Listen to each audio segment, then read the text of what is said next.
Le point négatif de ce bouquin-là, c'est une très grosse introduction. C'est hyper sympa, c'est très cool, ça me donne envie de lire la suite, mais c'est une grosse introduction. Ça se suffit pas à lui-même, très clairement. J'espère qu'avec les tomes d'Aurora West, ça fera un tout. On nous introduit un univers où il y a plein de choses qui sont très chouettes, mais du coup, l'intrigue, elle est à peine mise en place sur la dernière page, quoi. On a eu le contexte est très cool.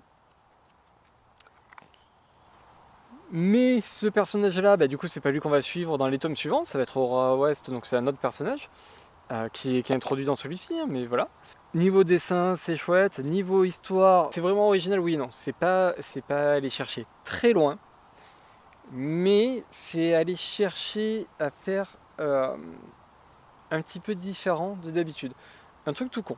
Il va être question, vraiment, un gros truc là-dedans, c'est le fait que ça va se passer dans une mégalopole. Vraiment, en gros, on nous explique que c'est une ville-pays. C'est immense. Et là, ce que je trouve très chouette, c'est que c'est pas New York, c'est pas Paris, c'est pas Berlin, non, c'est plutôt une ville qui donne le sentiment, en fait, d'être en Amérique centrale, en Amérique ou Mexique ou juste en dessous, quoi. Vraiment, c'est pas défini. Ils en parlent pas explicitement comme ça, c'est plus en termes de ressenti. Où moi, ça m'a donné vraiment cette impression comme si en fait tout le Mexique était devenu une seule ville. Donc ça déjà intéressant d'avoir ce contexte-là, cet environnement-là, pour une histoire où il y a deux grands événements qui vont avoir lieu en simultané. On a la mort d'un super-héros. La grosse référence de super-héros, c'est Rocketeer. On voit que, en gros, dans cette ville-là, Rocketeer, alors il a un autre nom, mais on s'en fout, c'est l'équivalent de Batman. C'est un super-héros, on va dire, très puissant, entre guillemets, puisqu'il règle beaucoup de problèmes. Et en fait, tout début du récit, désolé, ça va être spoiler, mais le comics commence par par le combat qui va amener à la mort de ce super-héros. Alors au début, ok, on pense que c'est un super-héros parmi d'autres, sauf que finalement il est un peu plus important que les autres. C'était vraiment lui la première ligne contre les monstres qui envahissent la ville. Puisque là, on commence à comprendre qu'il y a un peu un système, on va dire à la Power Rangers ou à la Godzilla, euh, ou à la Evangelion. Et là, je me rends compte que Evangelion et Power Rangers partageaient le même principe d'avoir des monstres qui venaient les attaquer sur une certaine périodicité. Donc, du coup, il y a un petit peu le monstre de la semaine. Donc, il y a des monstres qui sont constamment là. Donc, il y a un couvre-feu la nuit. Mais il y a des monstres plus imposants qui arrive, mettons, toutes les 2-3 semaines, il y a un gros monstre imposant qu'il faut battre. Et on ne sait pas d'où ils viennent ces monstres. Donc, c'est là que ce héros à la Rocketeer avait un rôle essentiel dans cette histoire.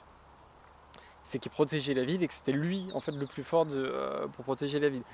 Comme il vient de décéder, gros problème. Totalement de l'autre côté de l'univers, voire sur un autre plan de l'existence, on va suivre des dieux mythologiques, façon mélange de dieux nordiques, aztèques, voilà. Grosse influence à la Kirby forcément, plus en termes de détail des costumes que vraiment de design de machines, sachant que Jack Kirby s'inspirait déjà beaucoup des motifs aztèques pour faire toutes ces lignes comme ça, ces lignes cassées qui finissaient par un point, enfin voilà, quand vous regardez les motifs aztèques et les dessins de Jack Kirby, les designs de Jack Kirby, on voit très bien l'influence et l'inspiration. On va suivre le fils d'un personnage qui a l'air de correspondre beaucoup au personnage de Thor, qui arrive à son 13e anniversaire, sauf que pour le 13e anniversaire, il est une tradition chez les dieux qui est, alors eux ils appellent ça la randonnée.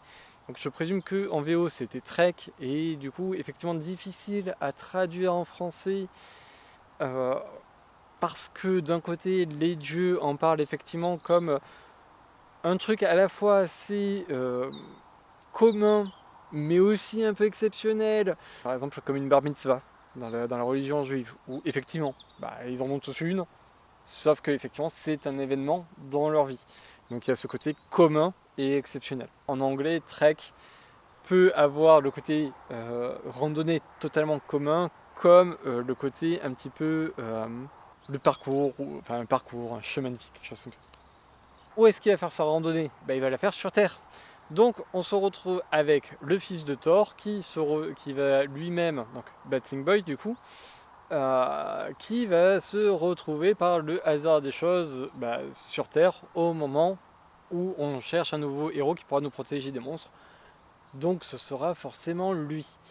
Au niveau de ses pouvoirs, c'est très différent des pouvoirs de Thor, puisque lui-même n'a pas de pouvoir en soi, mais on va lui donner des vêtements magiques, à savoir ce qu'il porte là, c'est-à-dire qu'il a 12 t-shirts, ou 10 ou 12 t-shirts, qui ont chacun un dessin dessus, et en fonction du totem du t-shirt, il développe des pouvoirs qui sont en fonction de ça. Je n'en dis pas plus. Voilà, l'intrigue, vous voyez bien où ça mène, hein, c'est que Battling Boy va devoir remplacer Rocketeer. Maintenant, c'est bien fichu, les personnages, l'univers est très intriguant, il y a des choses qui sont très chouettes, où par exemple la technologie qu'utilise Rocketeer, à la fois il y a un côté un peu aztèque, à la fois il y a des choses qui font un peu steampunk, où il a des pistolets laser, ou plutôt des pistolets électriques, on va dire, parce que ça lance des sortes d'éclairs, si je dis pas de bêtises. Mais le pistolet, c'est une ampoule façon les grosses ampoules de Thomas Edison, avec un gros filament, enfin voilà. Il y a ce côté vraiment un peu steampunk, enfin, il y a un mélange des genres qui est hyper intéressant, voilà, qui donne vraiment envie d'en voir plus en fait, et que il n'y a pas plus, donc j'espère qu'Aurora West conclura bien ce récit.